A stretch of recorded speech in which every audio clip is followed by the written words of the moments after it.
নমস্কার, এবিপি আনন্দর ফেসবুক লাইভে আমি পার্থপ্রতিম ঘোষ। যে বিষয়টা আপনাদের জানাবার জন্য আমার বর্তমানে এই সময় আপনাদের সামনে আসা, সেটি হচ্ছে যে রাজ্য পুলিশের এসটিএফ দুজনকে গ্রেপ্তার করেছে। অত্যন্ত গুরুত্বপূর্ণ দুই গ্রেপ্তারি, এবং তাদেরকে বনগাঁ থেকে গ্রেপ্তার করেছে। আপনারা নিশ্চয়ই দেখতে পাচ্ছেন। যে বিষয়ে আজকে জানাবো সেটি হচ্ছে বাংলাদেশে ওসমান হাদি খুন হয় গত বছর 12ই ডিসেম্বর, এবং সেই ওসমান হাদি খুনের ঘটনায় দুই অভিযুক্ত তাদেরকে গ্রেপ্তার করা হয়েছে। ওসমান হাদি বাংলাদেশে 12ই ডিসেম্বর ঠিক দুপুরবেলা 2:30 নাগাদ ফিরছিল যখন, তখন রাস্তার মধ্যে গুলি করে তাকে এবং গুলি করে খুন করা হয়। এবং সেই খুন করার পরবর্তীকালে ইতিমধ্যে বাংলাদেশ উত্তাল হয়েছিল। সেই ঘটনার পরবর্তীকালে দুজনের খোঁজে যখন বাংলাদেশে তাদের খোঁজ শুরু হয়েছিল, তাদের খোঁজ পাওয়া যায়নি। পরবর্তীকালে তাদের সন্ধান দেওয়ার জন্য একেবারে যে বিষয়ে অ্যাওয়ার্ড ঘোষণা করা হয়েছিল, এবং তার পরবর্তীকালে কিন্তু তাদের দুজনকে গ্রেপ্তার করা যায়নি বা ধরাও যায়নি। বেঙ্গল পুলিশের এসটিএফ, রাজ্য পুলিশের এসটিএফ এর হাতে দুজন গ্রেপ্তার হয়েছে।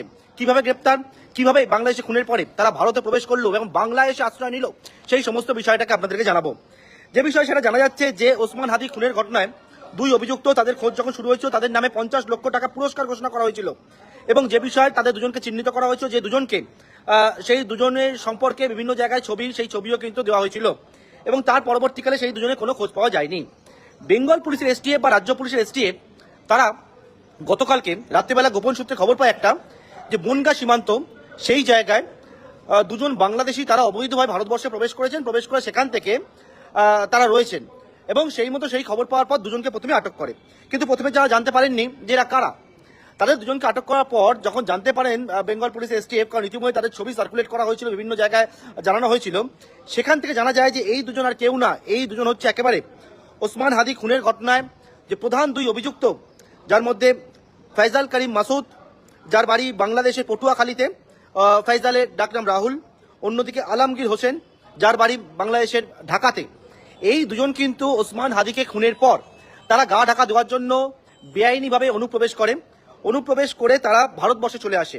এবং যেমনটা জানা যাচ্ছে, ভারতবর্ষে প্রবেশ করার পর তারা কোথা থেকে প্রবেশ করেছিল, তারা হচ্ছে মেঘালয় সীমান্ত দিয়ে অবৈধভাবে ভারতে প্রবেশ করে।